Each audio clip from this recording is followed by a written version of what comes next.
Coming in, because you're a service club, and I believe in service clubs. I just happen to be absentee member right now of Rotary, but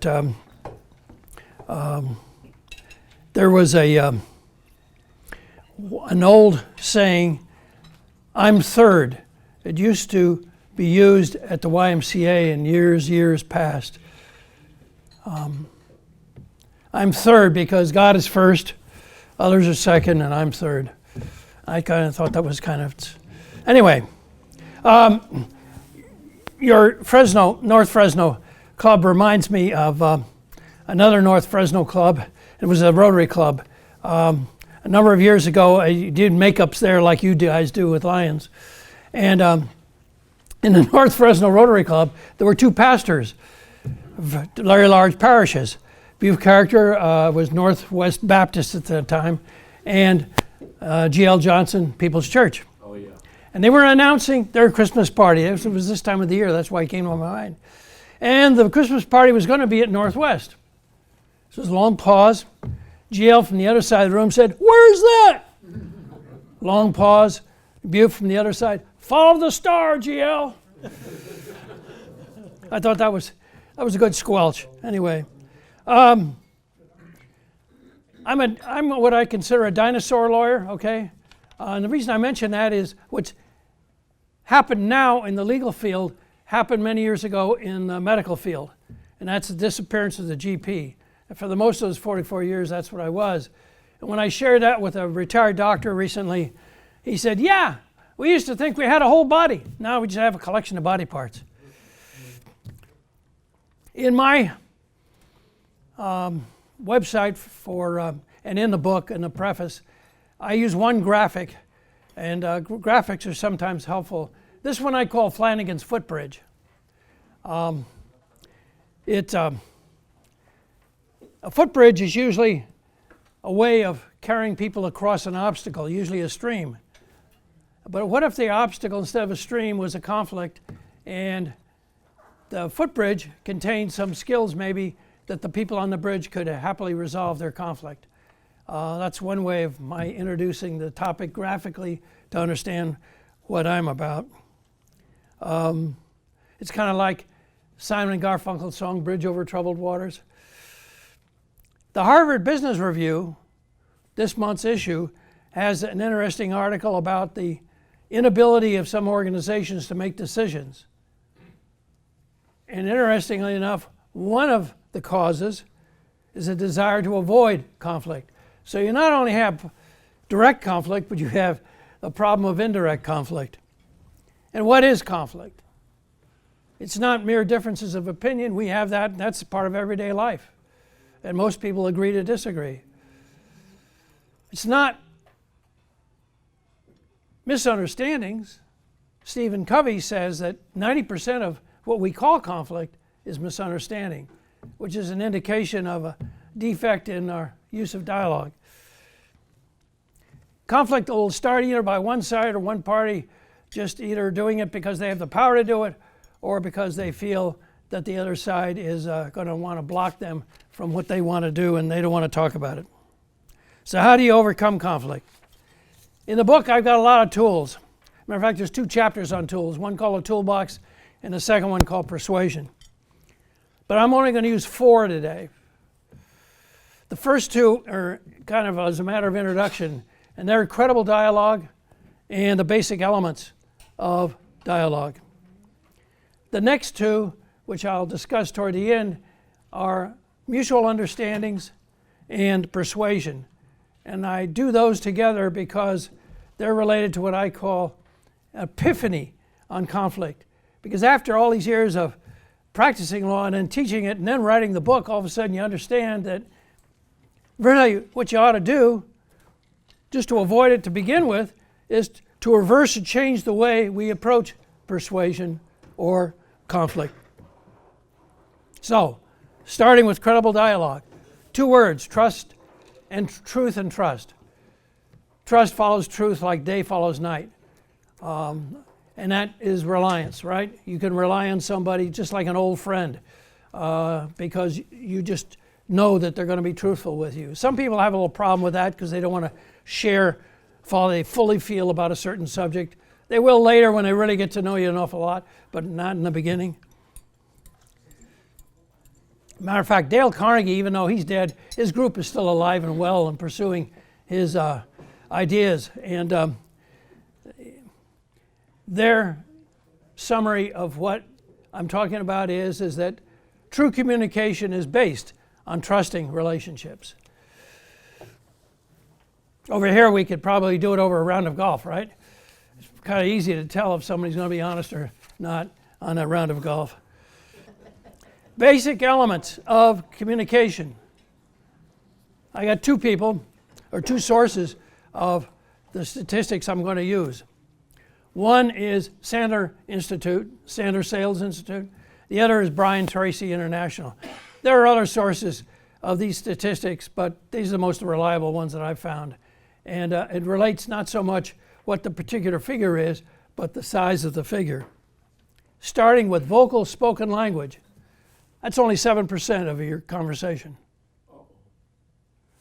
Nonverbal tonality, how you're going to say it, the tone of voice, that's 38%. The last 55% is nonverbal body language.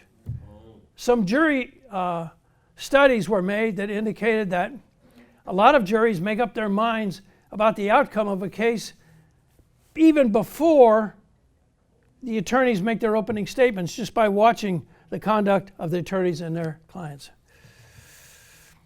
Kind of reminds me of the old railroad sign. You remember that to cross? Stop, look, and listen. We don't see those anymore. Stop the motor in your mouth. Okay. Look with both eyes to see the nonverbal body language of the other party, and then use your two ears to hear the tonality of voice of the party that's speaking. Stephen Covey adds a little quip at the end of that about when the other person is speaking, when they seem to stop talking, pause first before you talk. And there's two reasons for doing that. Number one, you want to wait until you're sure that they're finished talking. They're not just taking a pause before they finish.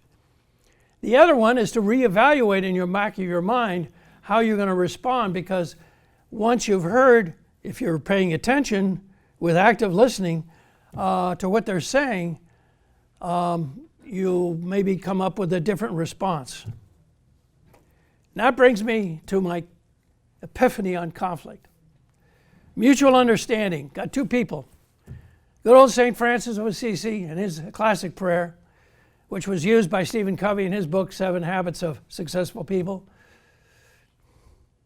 First, you should understand the other party before you seek to be understood. Now that's a reversal of how we normally start a dialogue.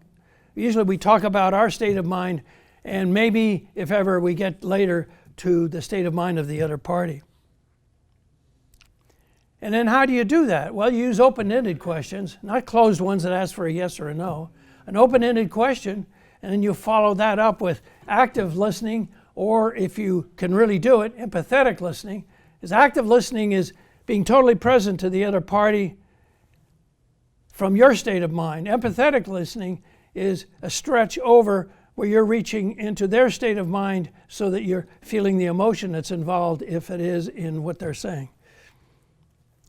And you're doing it as if you're just talking to the party for the first time, because this is part of the reversal thing. And then you give feedback. I understand from what you were saying, da-da-da-da-da-da-da, is that right? You know, and until you get it right. It kind of reminds me, have you ever, I'm sure a lot of you have, sat down and had coffee with a person who is older and more successful? Do they start out talking about themselves? No. They have nothing to prove. They're asking you questions about you. Yeah. And that makes you feel good. And loosens you up, and that's kind of the purpose of doing this reversal in the dialogue. And that brings me to the other tool, persuasion. Notice I don't use the lawyer argue, okay? Persuasion. Sun Tzu is my person here, and that's my old historical friend, the classic ancient Chinese warrior philosopher who taught the samurai. And his definitions are definitely warriors' or soldiers' definitions. The first one I give is, the supreme skill is to use strategy to bend the other without coming to conflict.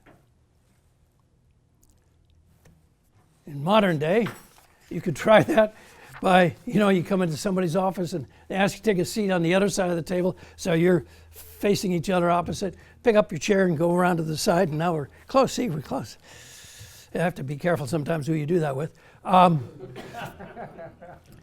Which is probably the reason, if you go into, not all, but quite a few offices today, besides the big desk, there's a little round table over here with 2 chairs. And that's there for what I'm talking about. Persuasion. That's sales. I used to tell fellow lawyers, we're all salesmen.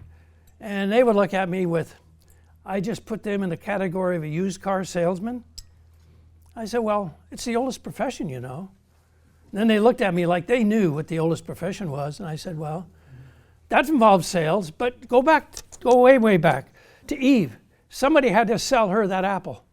And given who that salesman was, maybe accounts for that alleged bad rep, okay?